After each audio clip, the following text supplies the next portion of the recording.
नमस्कार। आज आपण अगदी झटपट होणारी मस्त अशी झणझणीत आणि चमचमीत सांडग्यांची भाजी बनवतोय।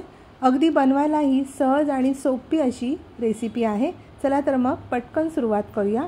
इथे मी 1 वाटी हे डाळीचे सांडगे घेतलेले आहेत। कढईमध्ये 2 मोठे चमचे तेल घालायचं आणि सुरुवातीला आपल्याला हे सांडगे तेलामध्ये परतून घ्यायचे आहेत।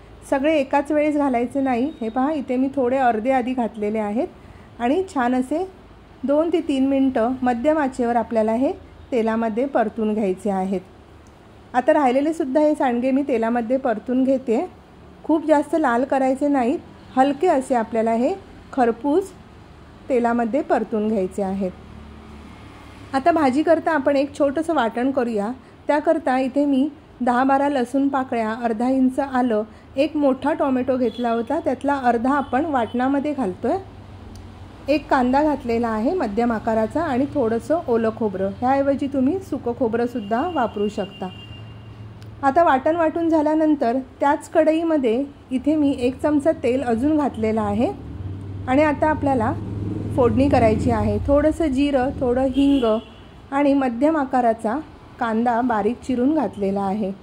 कांदा छान असा मऊ होईपर्यंत परतून घ्यायचा। त्यानंतर इथे अर्धा चिरलेला टोमॅटो घातलेला आहे। अर्धा टोमॅटो आपण वाटणामध्ये वाटलेला आहे।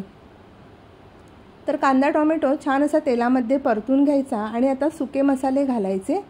तर ह्यामध्ये मी पाव टीस्पून हळद, 1 चमचा लाल तिखट आणि अर्धा चमचा गरम मसाला पावडर घातलेली आहे।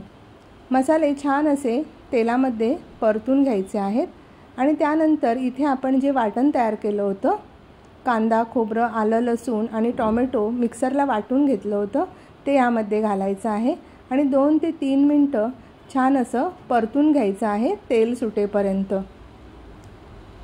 हे पहा, इथे आपलं छान असं हे वाटण परतून झालेलं आहे आणि तेलसुद्धा मस्त सुटलेलं आहे। मिक्सरचं भांडं थोडंसं धुवून त्यामध्ये पाणी घातलेलं आहे आणि आता इथे मी हे 3 वाट्या गरम पाणी घालते। पाणी आपल्याला गरमच घालायचं आहे, त्यामुळे छान अशी तरी येते आणि तेलाचा तवंगसुद्धा मस्त येतो भाजीला। उकळी आल्यानंतर चवीप्रमाणे मीठ घालायचं आणि आता आपल्याला हे सुरुवातीला जे आपण सांडगे परतून घेतले होते तेलामध्ये, ते घालायचे आहेत। थोडंसं चमच्याने ढवळून घ्यायचं आणि ह्यावर झाकण ठेवायचं आहे। एक 10 ते 12 मिनिटं बारीक गॅसवर आपल्याला हे शिजवून घ्यायचे आहेत। डाळीचे सांडगे आहेत, हे पटकन शिजतात। मटकीचे सांडगे असतील तर ते शिजायला वेळ लागतो, त्यासाठी ते कुकरला 1 शिट्टी देऊन आपल्याला घेऊ शकतो आपण।